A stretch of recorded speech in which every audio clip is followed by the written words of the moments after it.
Ready, start. Will is defined as wish, desire, pleasure, inclination, choice, the faculty of conscience, and especially of deliberate action. Stop.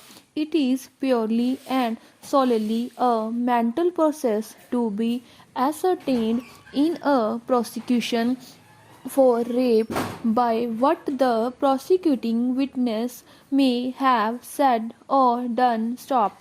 It being a mental process, there is no other manner by which her will can be ascertained, and it must be left to the jury to determine that will by her acts and statements as disclosed by the evidence. Stop. It is but natural, therefore, that in charging the jury upon the subject of rape as assault with intent to commit rape, the courts should have almost universally and in many cases exclusively discussed consent and resistance. Stop. There can be no better evidence of willingness is a condition or state of mind, no better evidence of unwillingness than resistance. Stop. No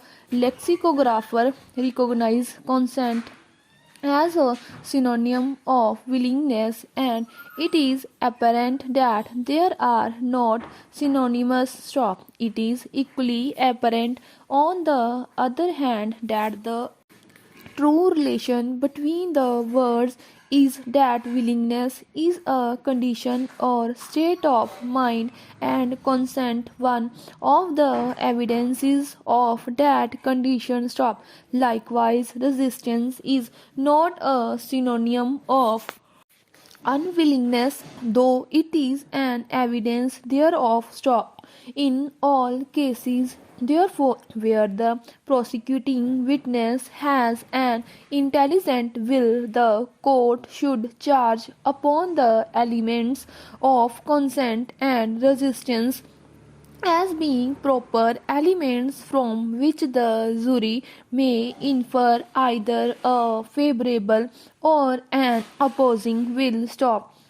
It must, however, be recognized in all cases that the real test is whether the assault was committed against the will of the prosecuting witness. Stop. Broadly, this court has accepted and followed the judgments referred to in the above judicial dictionaries as regard the meaning of the word consent as occurring in section 375 IPC.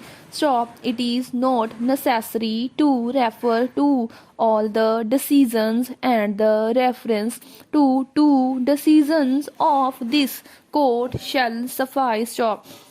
In state of HP versus Mango Ram, a three-judge bench of this court, while dealing with the aspect of consent for the purposes of Section 375 IPC, held at page 230 of the report as under. Stop. Submission of the body under the fear of terror cannot be construed as a consented sexual act. Stop. Consent for the purpose of section 375 requires voluntary participation not only after the exercise of intelligence based on the knowledge of the significance and moral quality of the act, but after having fully exercised the choice between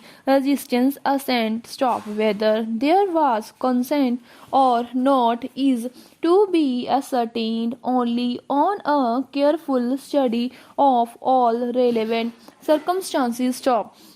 In the case of Uday versus State of Karnataka, this court put a word of caution that there is no straight jacket formula for determining whether consent given by the prosecutrix to sexual intercourse is voluntary or whether it is given under a misconception of fact. Stop. The court, as at page 57 of the report stated, in the ultimate analysis, the tests laid down by the courts provide at best guidance to the judicial mind, while considering a question of consent, but the court must in each case consider the evidence before it and the surrounding circumstances before reaching a conclusion, because each case has its own peculiar facts which may have a bearing on the question whether the consent was voluntary or was given under a misconception of fact. Stop. The appellant filed a complaint under Section 138 of the Negotiable Instrument Act 1881. Stop. The accused, on being summoned by the magistrate, filed a petition before the High Court under Section 482 CRPC inter alia, praying for dispensing with her personal appearance before the magistrate. Stop.